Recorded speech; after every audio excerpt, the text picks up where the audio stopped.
原著甄嬛居然亲自杀了8个人，甚至连孕妇都不放过。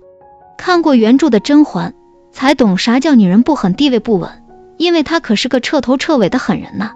不算被她间接害死的人，亲手杀的就有8个。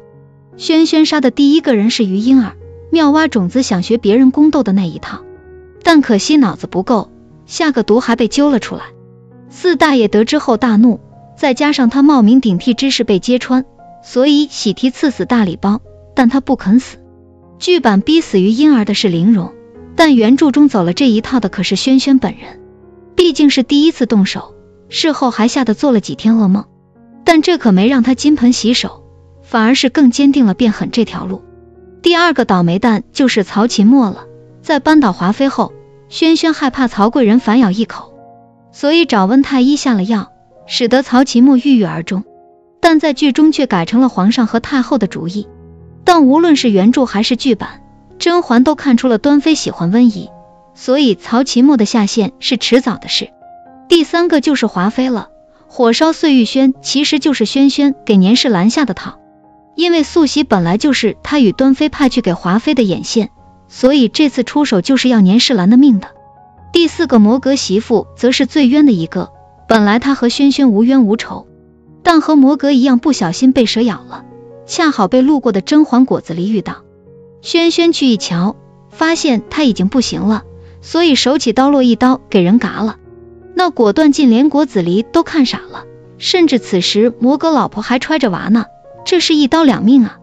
第6个就是害了刘珠的侍卫了。虽然刘珠撞刀纯属碰瓷，但轩轩还是记了他一笔。等回宫后第一件事就是把人扔慎刑司里折磨。第7个就更狠了，因为那是轩轩的亲生骨肉。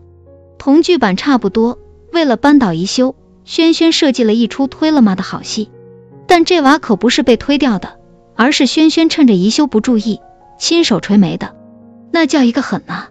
第8个则是被剧版删减的大 boss 胡运荣，这可是个狠角色，啥毒牙小鸟了，挑衅宜修了都是他干的，甚至差一点给甄嬛都干趴下。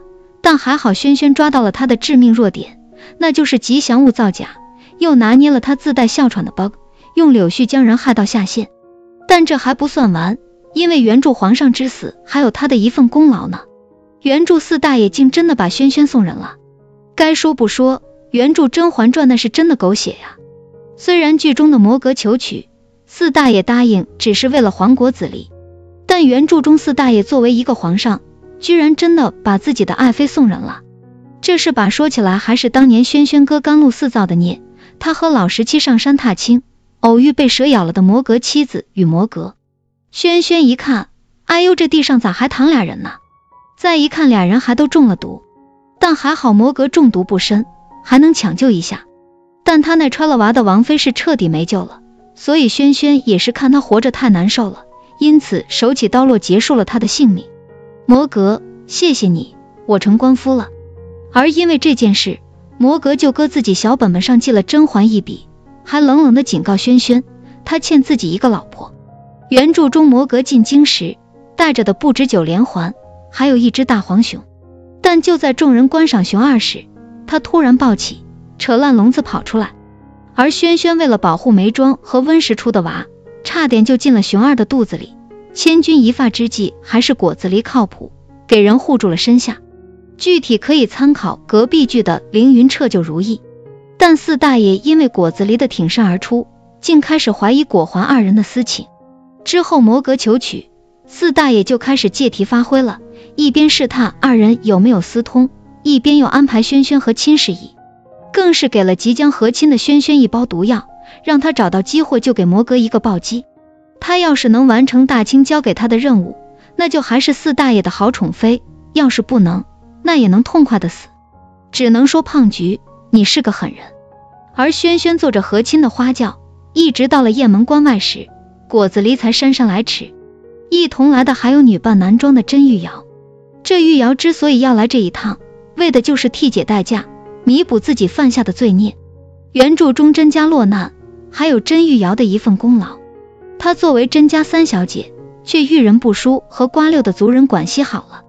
这老登接近她打的就是扳倒甄远道的算盘，所以甄家获罪后，玉瑶天天以泪洗面，觉得自己有罪，因此才会在长姐最需要时挺身而出。而在甄玉瑶的嘴炮下，摩格同意换个老婆，轩轩也得以和果子狸离开。但两人春风一度后，轩轩又回宫了，甚至又给四大爷带了个侄女。被删减的宅斗戏到底讲了个啥？浣碧和孟静娴究竟谁更胜一筹？原来喜欢玩晚泪清的不止四大爷，连果子狸都喜欢。也难怪浣碧嫁给果子狸后跑回来哭诉了，因为果子狸后宅那真的是腥风血雨。虽然只娶了俩女人，但个个都不是省油的灯。浣碧作为甄嬛的妹妹，不仅长相上和轩轩有些相似，还和宜修一样，自带纯元 buff， 所以刚嫁进来时，果子狸对她还是更好一点的，不仅把最豪华的姬真阁给她住，还将掌家大权交给了她，这待遇几乎就是嫡福晋了。甚至刚开始果子狸为了躲避孟静娴的纠缠，还经常去浣碧那里休息，因此哪怕浣碧是丫鬟出身，但在果郡王府还是能压过国公府小姐的。但孟静娴，也就是原著中的尤静娴，可不是啥小白花，她对果郡王痴迷已久，又怎么能容忍浣碧独占果子狸呢？所以使尽浑身解数讨好果郡王，说起来也是浣碧不争气，虽然和果子狸天天睡一起，但肌肤之亲是一次都没发生过。再加上他因为出身的原因，和老十七的共同话题也就个甄嬛。但孟静娴那是自小知书达理的大家闺秀，啥琴棋书画风花雪月都能和果子狸说两句。而且随着对老十七的深入接触，他还发现果子狸真正爱的根本就不是浣碧，而是他的嫂子甄嬛。那知道正确答案了，还能不知道怎么抄吗？从那之后，孟静娴开始模仿轩轩的一举一动，力求比浣碧这个妹妹更像甄嬛。终于在一次醉酒后，果子狸也中了晚泪清的把戏，和孟静娴春风一度。很显然老十七和温实初进修过，只一次，小梦也有了。孟静娴揣娃后，果子狸对她十分关照，而沛国公府也是仗着女儿怀了托大拿乔，甚至沛国公夫人都搁果郡王府常住了。而这也让府内的势力发生了巨大变化，本来压浣碧的都转投孟静娴门下了，因此浣碧在府内的地位大不如前，所以她才会不想回府，天天往轩轩宫里跑了。而原著中孟静娴之死的确是浣碧的手笔，那碗带毒的汤并没有要了小梦的命，甚至还能让她一边生娃一边带节奏，连带着产婆都跟着没大没小，喊她王妃。那架势就差逼着果子狸说你活下来你就是正妃了，所以浣碧才二次下毒，彻底断了孟静娴的生机。